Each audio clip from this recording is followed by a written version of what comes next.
I'm your host, Annie Bowles, and this is News du Jour.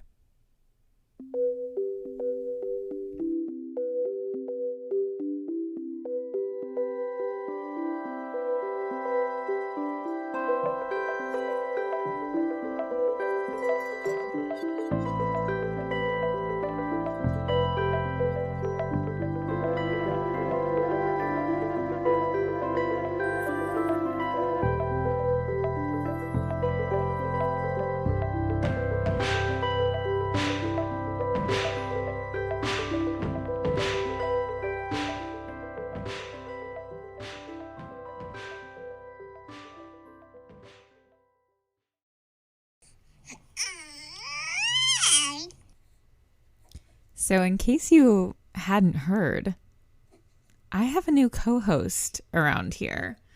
His name is Paul August Bowles, born 7 pounds, 1 ounce, 20 inches long. And so far, he's pretty much a dream baby. He has barely cried since we brought him home. He's already sleeping through the night. And besides a medical hiccup or two, literally, we have been doing so well. And I just wanted to say a huge thank you to everyone listening today who may have joined us before this big break and who was patient and waited for us to come back, because ideally, I would have liked to continue the show with someone else hosting or found a way to bring it to you guys. But I just so appreciate being able to take a break and really focus on this sweet baby who's hanging out with me right now. And someone already asked, please do not edit out the baby coos and laughs. And trust me, guys, they will be featured front and center. If he has something to add, I'm not going to be the one to edit it out, because I think, if anything, it's going to add more to the show. So I hope you enjoy it. And a lot of the time, he will be in here recording with me. So there he was right now. This is going to be a crazy ride, you guys. But here we go. So I wanted to acknowledge today's episode might be a little bit longer than usual, just because we have some catching up to do. And first up, I wanted to do sort of a rundown of what has happened since I've been out on maternity leave, just some of the major things, just like mentioning them. And then I'll catch you up on some things. So also, I wanted to make sure that you guys were aware this is going to be a short week, because I do observe all bank holidays. So I'm going to be taking off Labor Day. So basically, it'll just be 2 days this week, Thursday and Friday, that you guys will have News du Jour. And then we'll catch up again next Tuesday. So anywho, just wanted to remind you guys of that. But while I was out on maternity leave, a lot of shit has gone down. So first up, very obviously, Roe versus Wade has been overturned in the Supreme Court. So this was something I would have done a huge deep dive into had the show been up and running. And at one point I offered to do a bonus episode on it. I am still game. What ended up happening was August was really going through it behind the scenes with his medical situation. And long story short, it just was not feasible for me to make that bonus episode, but I was dying to, because I would love to help you guys explore all the far-reaching implications of this decision, because it has ripple effects that some of us probably never think about. So anyway, that was a huge thing that happened. Shinzo Abe was shot and killed, which I just thought was insane. That was the leader of Japan, and it's kind of unbelievable. NASA took those incredible space photos. Of course, we shared those on social media all over the place. They were so surreal, but they are real. COVID variants, came, surged, and went. Monkeypox was declared a public health emergency. Did anyone have flashbacks during that? I was like, oh, no. I can't do this again. But obviously, it's a very different animal. Biden got COVID twice, I think, actually. J-Lo and Ben Affleck got married while we were out. Chloe and Tristan conceived a baby via surrogate. So that's crazy. Wasn't expecting that one. The January 6th committee dug deeper into the insurrection and made a ton of discoveries and arrests, and a lot that hopefully we will touch on in the coming weeks. Trump pled the 5th in court. He was finally drug into court to answer some questions and pled the 5th the whole time. So that was an interesting move. And then Trump's Mar-a-Lago resort was obviously raided by the FBI. And that leads us to our first story, because even though that happened a little while ago, the search at Mar-a-Lago resort continues to make headlines right now.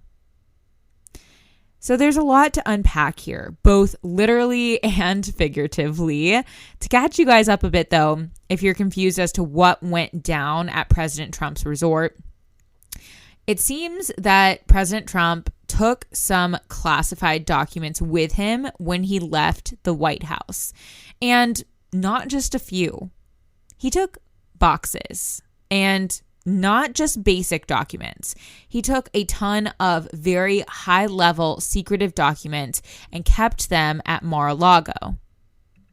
Something that is very important to understand here is that classified documents actually need to be housed in facilities that are designed with security in mind.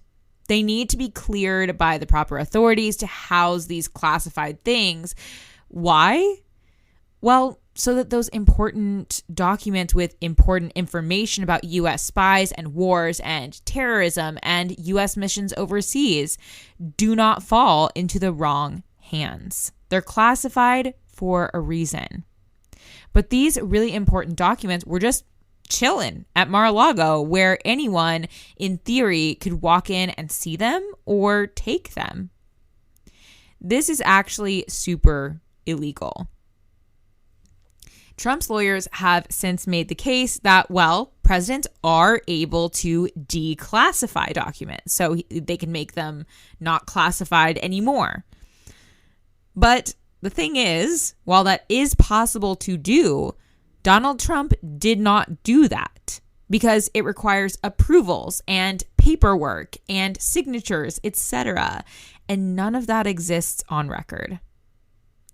So what's ironic here as well, this is really important to understand as well, I feel like, in the context of the political landscape right now, is that Hillary, in her run against Trump, was skewered about those emails. Remember the emails? Well, the rule that she broke in sending those emails on her personal phone was the same rule that Trump is breaking now himself, only in a much more extreme way. This, of course, comes amid a few other very serious legal actions coming at the president, whether it is, or the former president, excuse me, whether it's the DA's office in New York or election laws in the state of Georgia. Trump is putting out legal fires all over the place at a time when the country is really on the edge of their seat to see if he's going to run for president again in 2024. So this is certainly a saga, the likes of which our country has never seen. I mean, this is past Watergate and things of that nature. This is insane. So this is something we're going to watch very closely, and you can expect us to report on further. Stay tuned. So next up for today, dinosaur bones have been discovered in Portugal. So talk about a backyard discovery. Over in Portugal, home renovators hit the jackpot when they found an enormous dinosaur ribcage right in their own backyard, literally.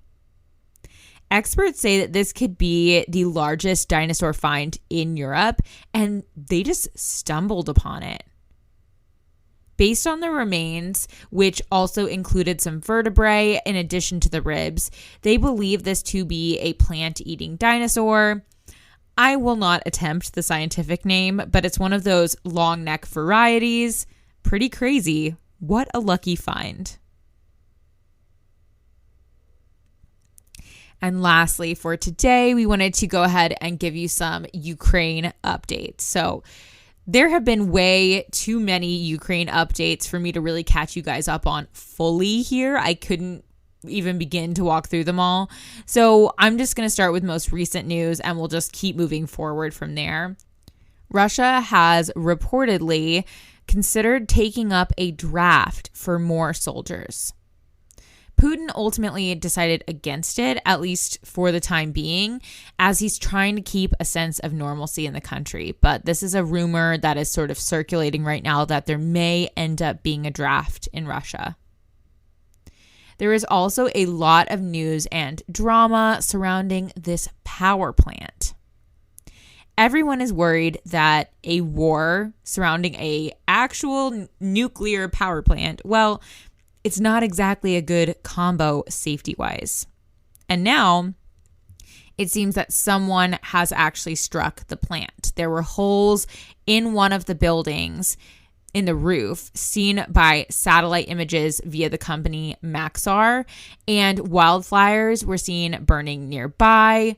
Predictably, though, each side is pointing the finger at the other one. There were Russian armored vehicles, though, also seen via satellite parked outside the facility. Inspectors are now coming in, trying to help figure out how they're going to keep this plant safe. And these inspectors say that this is truly an unheard of situation. A nuclear power plant amidst an active war zone. The international community is crossing their fingers that the Russians will allow these inspectors to actually stay on in order to help protect the safety of this facility and everyone who works there or nearby, frankly. But we won't know until orders come down from probably Putin himself. So I hope you enjoyed our first episode back. That is the news du jour, you guys. I wanted to remind everyone, though, before we go for the day, that the midterm elections are coming up, and I want you guys to go and follow the newsdujour.podcast Instagram account for more information on voting in the midterm elections.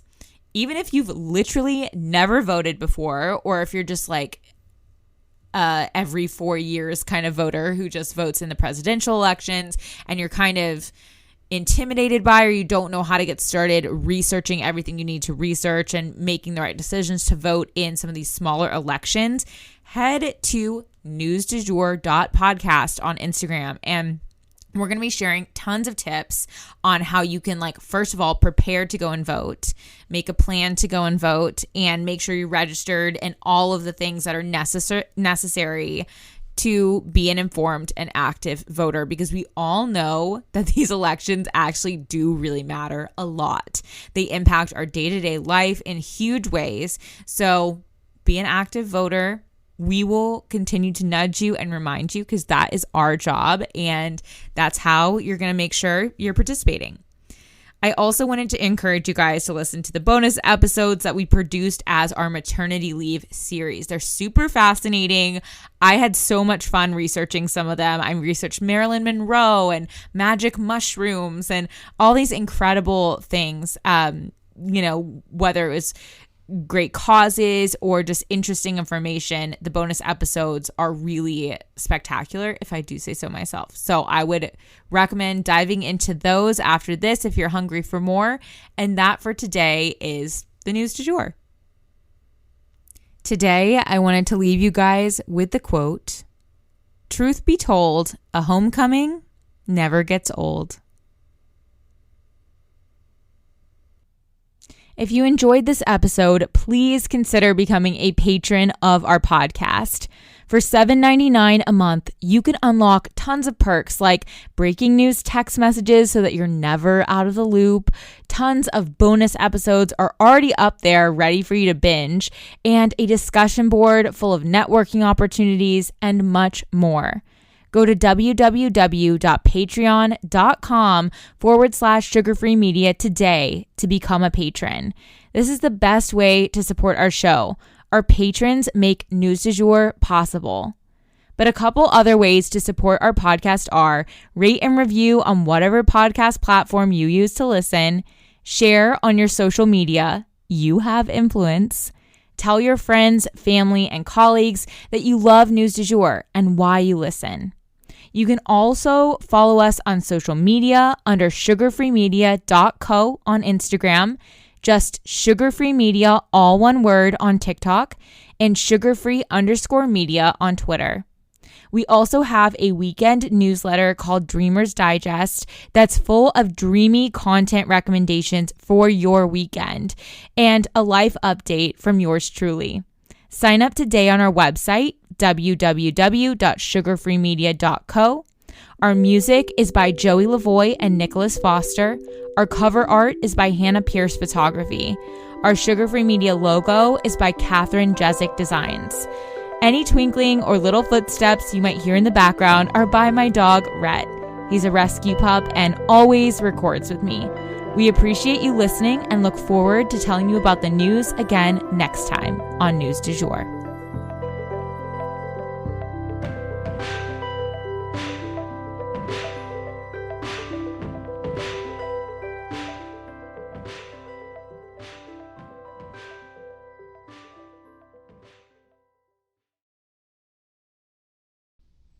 Broadcasting from